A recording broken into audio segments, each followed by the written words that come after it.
नमस्ते साथियों, आज मैं आपको अनुष्ठान के विषय में कुछ जानकारी देने वाला हूँ।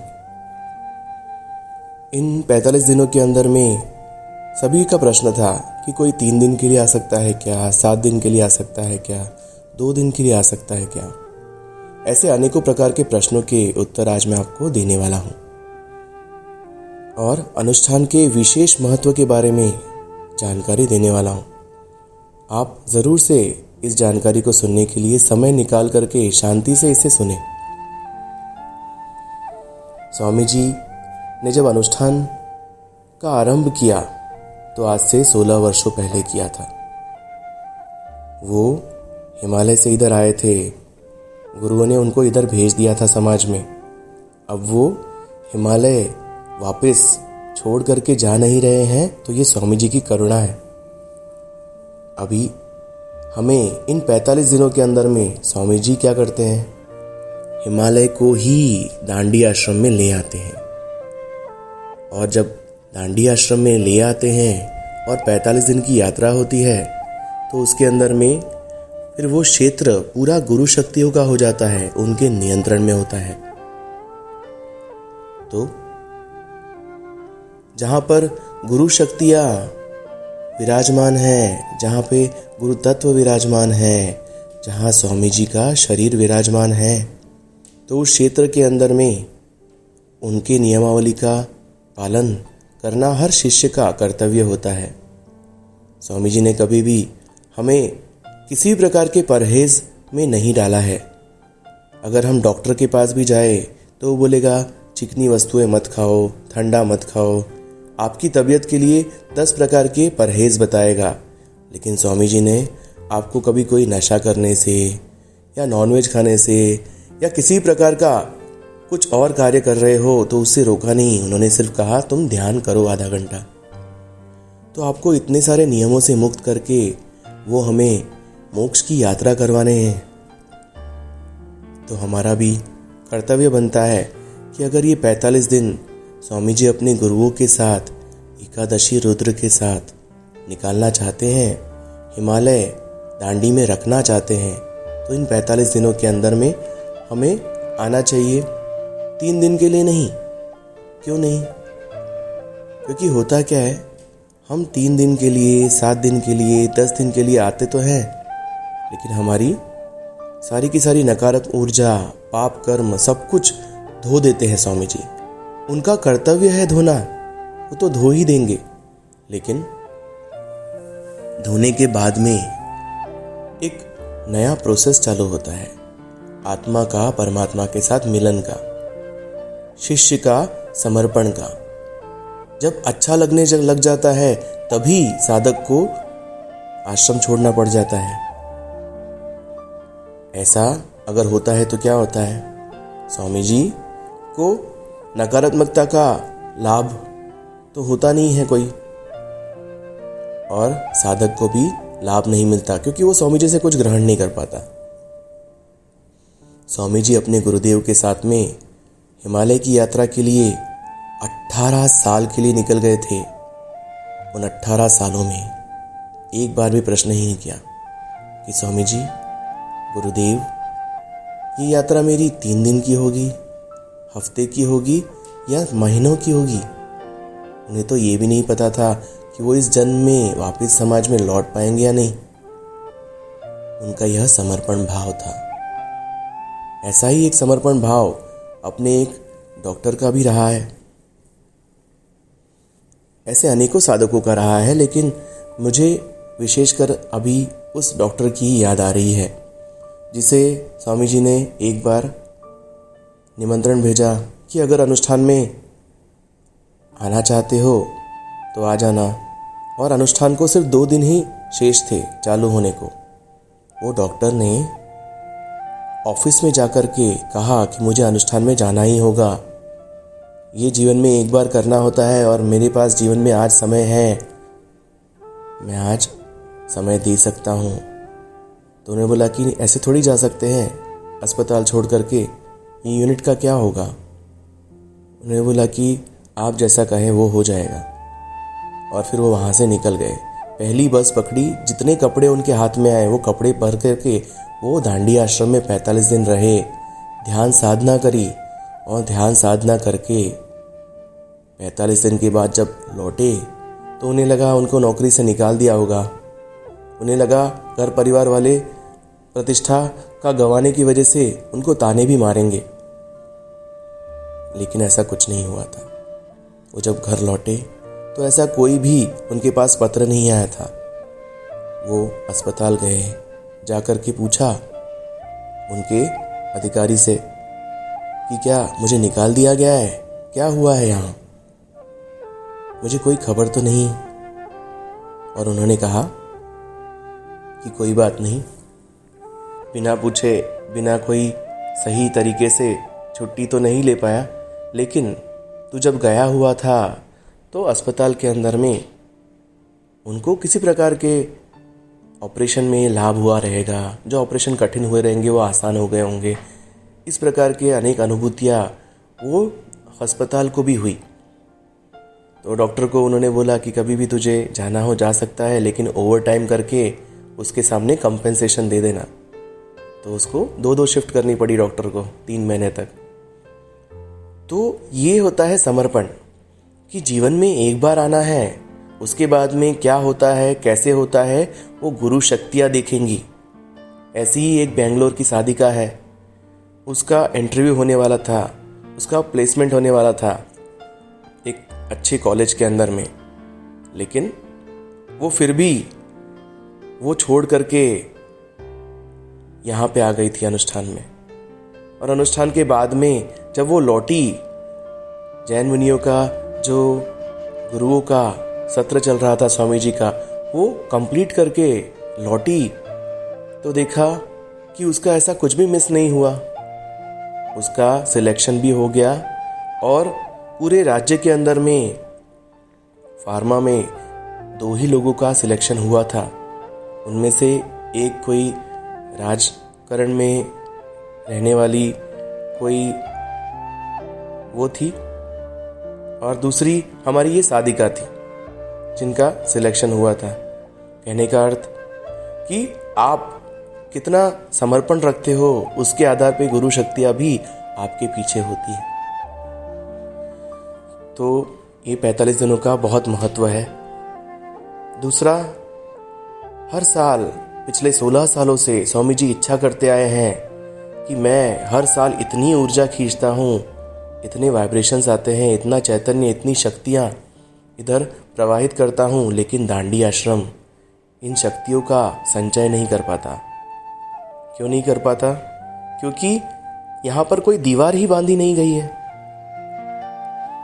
तो पिछले साल हमने स्वामी जी की 3 शर्तें पूरी कर दी।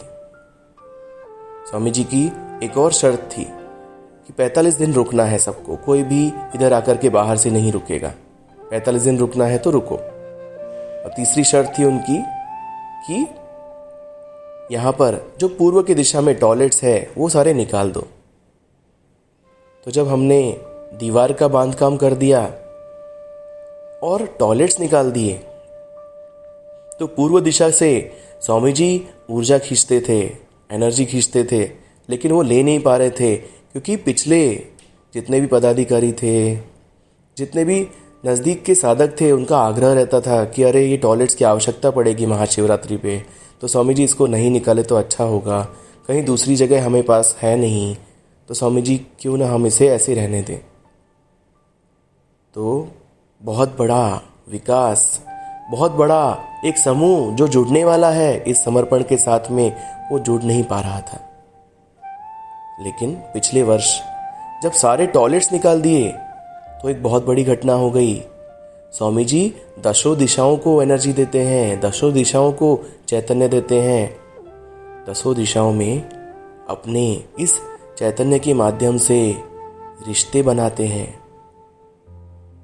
लेकिन चैतन्य के माध्यम से रिश्ते बन तो रहे थे, यूके के अंदर में आश्रम हो गया, कनाडा के अंदर में आश्रम हो गया, जर्मनी में आश्रम हो गया, पश्चिम दिशा पूरी की पूरी क्लियर होती जा रही थी।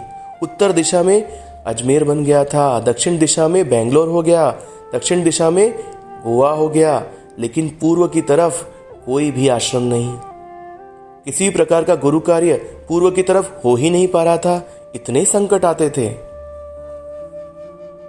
लेकिन पिछले साल जब सारे पूर्व के टॉयलेट्स निकाल दिए पूर्व दिशा में से दांडी के, तो एक नई घटना शुरू हो गई। इस वर्ष हमने देखा कि पहली बार पूर्व की तरफ कुछ हुआ है, बहुत बड़े बड़े गुरु कार्य आगे आ रहे हैं।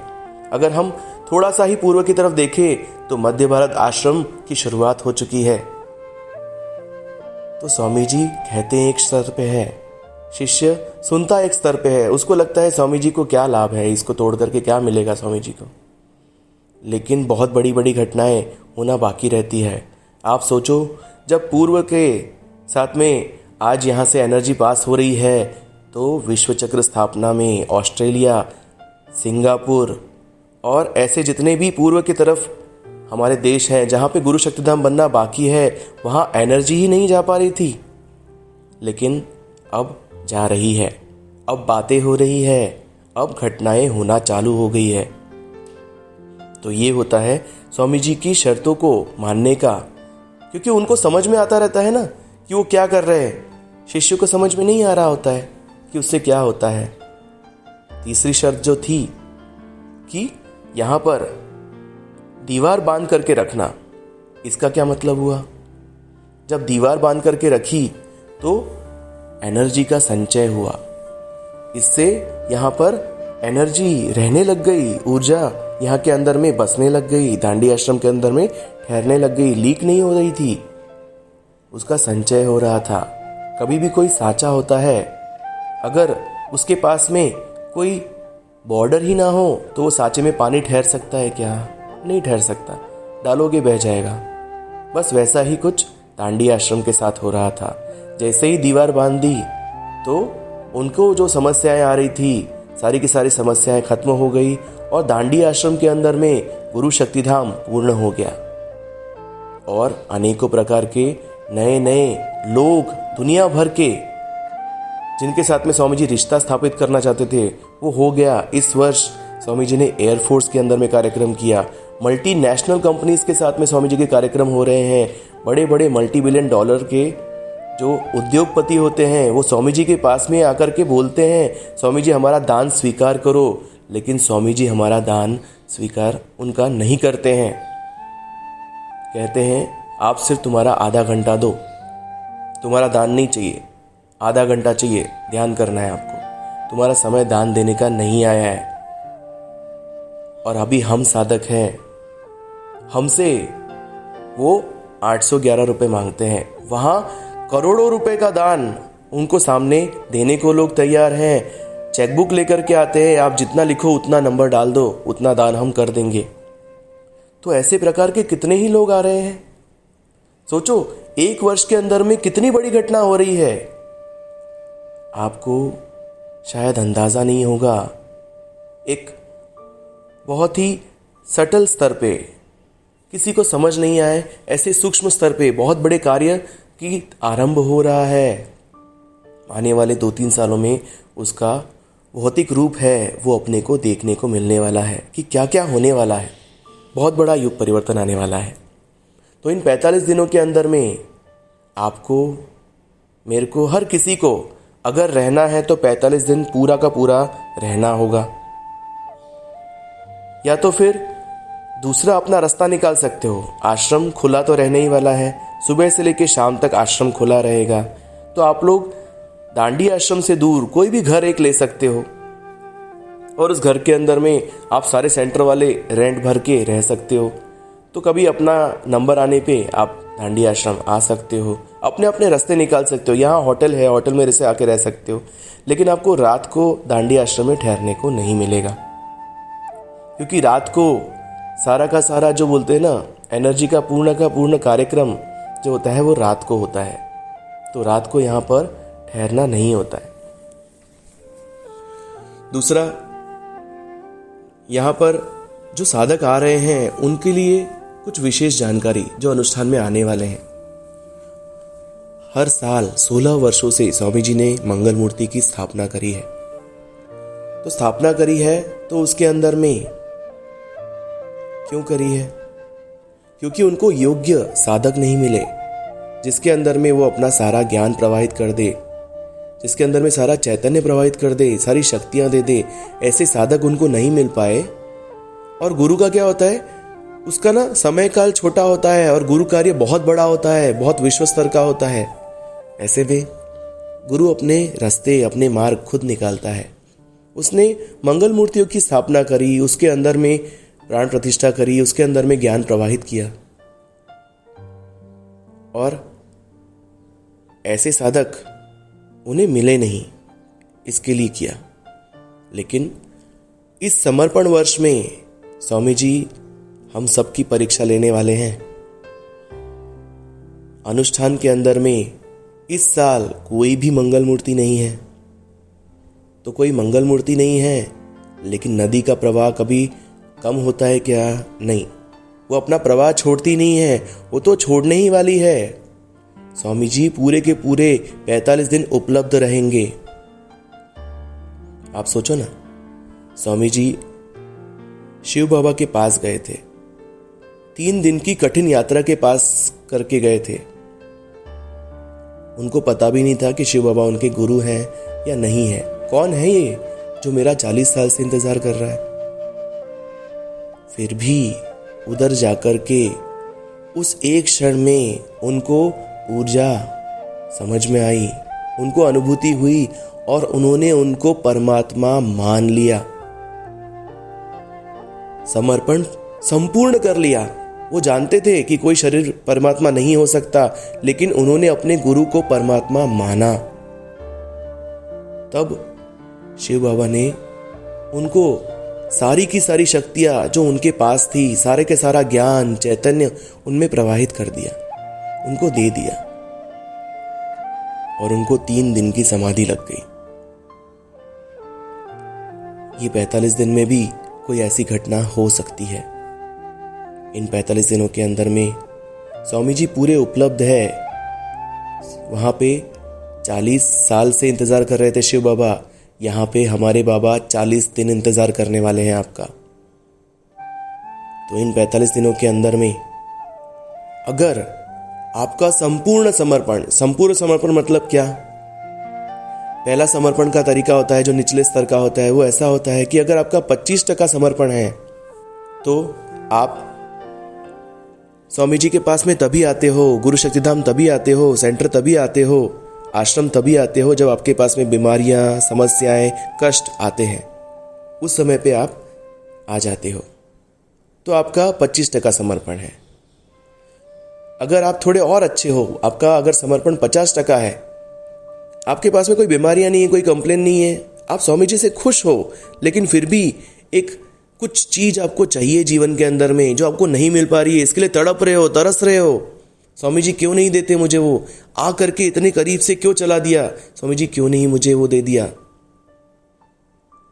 तो वो आपकी आसक्ति है जो आपको नहीं मिल पा रही है, उसके कारण से आपका समर्पण जो है वो रुक रहा है कि स्वामी जी आप इतना करवा दो तो मैं पूरा का पूरा ध्यान में उतर आऊंगा। तो ऐसा आपका 50% का समर्पण है। 75% का समर्पण अगर है तो आपका क्या है? स्वामी जी को मानते हो, आपके जीवन में आपको सब कुछ मिला हुआ है, आप खुश हो, प्रसन्न हो, किसी प्रकार की इच्छा जैसा कुछ नहीं है, लेकिन कुछ कुछ आपको स्वामी जी से छोटी छोटी चीजों की अपेक्षाएं हैं कि स्वामी जी मुझे 3 दिन आने दो ना, अनुष्ठान में 45 दिन मत रखो ना आप, स्वामी जी ये आपका 3.5 घंटे का प्रवचन मत रखा करो ना, 2 घंटे में खत्म कर दिया करो ना। मतलब ऐसी छोटी छोटी सी बातें होती हैं जो हमारी अपेक्षाएं होती है कि स्वामी जी करना चाहिए। तो अपना आज भी जो समर्पण है फिर 75% है। जब हमारा समर्पण 100% हो जाता है तो स्वामी जी जो बोल रहे हैं वैसा का वैसा स्वीकार्य है। जीवन में जो घटनाएं हो रही है सारी की सारी घटनाएं स्वीकार है, अच्छी घटनाएं भी स्वीकार है, बुरी घटनाएं भी स्वीकार है, वो लोग स्वीकार है, वो परिवार स्वीकार्य है, सब कुछ स्वीकार्य है। जैसा हो रहा है तटस्थ होकर के आप देख रहे हो और अपना समर्पण भाव के साथ में ध्यान कर रहे हो। तो अगर ऐसा है तो आपका 100% समर्पण है। ऐसा हुआ है ना, द्रोणाचार्य ने जब परीक्षा ली तो दुर्योधन और ये सब लोगों का चित्त कहाँ पे था? उनको घर दिख रहे थे, पेड़ दिख रहा था, सब दिख रहा था। थोड़ा युधिष्ठिर को पूछा तो उसको भी चिड़िया दिख रही थी, डाली दिख रही थी, पेड़ दिख रहा था, लेकिन उनका समर्पण भी पूरा नहीं था। लेकिन अर्जुन का समर्पण पूर्ण था। जब द्रोणाचार्य ने पूछा कि अर्जुन तुझे क्या दिख रहा है, तो अर्जुन ने कहा मुझे चिड़िया की आंख के अलावा और कुछ भी नहीं दिख रहा गुरुदेव। तो द्रोणाचार्य ने कहा धनुष चलाओ, और बाण साधा तो तुरंत से जाकर के भेद दिया। अर्थ क्या था? अगर आपका समर्पण 100% है तो कोई प्रकार का संदेह ही गुरु के मन में नहीं रह जाता और आपके मन में नहीं रह जाता, और वो घटना होके ही रहती है जो गुरु चाहता है आपके जीवन में हो। तो अगर आपका ये 100% समर्पण हो जाता है, अगर आपका चित्त गुरु के अलावा कहीं नहीं रहता, ना आपके पास्ट की तरफ रहता है, ना आपके बोलने में रहता है। एक्चुअली होता क्या है कि हम लोग ना 2 तरीके से अपनी एनर्जी निकाल देते हैं। एक तो विचार करके, दूसरा प्रचार करके। प्रचार मतलब मुंह चला करके बोलते ही रहते हैं। दूसरा विचार करके सोचते ही रहते हैं, पास्ट के बारे में सोचेंगे। तो हमको लगता है हमारे अंदर परिवर्तन नहीं आ सकता। ऐसा नहीं है, परिवर्तन आ सकता है। स्वामी जी हम में क्या देख रहे हैं वो हम नहीं देखते ना। आप देखो, आप आपके बारे में जो विचार करते हो वही विचार है जो लोग आपके बारे में करते हैं या आपने आपके बारे में सोच के रखा है। आपको आपके आत्मा का कोई ख्याल है? नहीं है। तो ये यात्रा ही आपके आत्मा की है। तो स्विच ऑफ कर दो ना वो बटन शरीर का, समर्पण कर दो पूरा, निशाना साध लो और सिर्फ और सिर्फ स्वामी जी को अपने चित्त में केंद्रित कर लो। तो ये अनुष्ठान आपके जीवन में वो अनुष्ठान साबित होगा जिसके अंदर में 45 दिन के अंदर में हो सकता है स्वामी जी को वो शिष्य मिल जाएं जिनमें स्वामी जी अपना सारा ज्ञान, सारी शक्तियां, सारा चैतन्य वो अपना प्रवाहित कर दें और आपको उनका माध्यम बना लें। तो आप सभी, आप जहां पर भी हो, आवश्यक नहीं कि आप दांडी आश्रम में ही ये घटना होगी। आप दुनिया के किसी भी कोने में रह जाओ, क्योंकि आत्मा का कोई ऐसा सीमा नहीं होती, उसका कोई व्याप नहीं होता, वो दूर दूर तक फैला होता है। उसका रिश्ता गुरु के साथ में सबसे नजदीकी का होता है। तो आप लोग ये अनुष्ठान के अंदर में दांडी आश्रम में आकर के रहो या न रहो, लेकिन मेरी आप सबसे विनती है कि आप लोग स्वामी जी के इन तीनों नियमों का पालन करना और इन 45 दिनों के अंदर में उस घटना को होते हुए देखना। आप इस साल नहीं आ सकते, अगले साल आकर के रहना अंदर, लेकिन जीवन में जरूर से एक बार अनुष्ठान करना। जय बाबा स्वामी, जय आत्मेश्वर।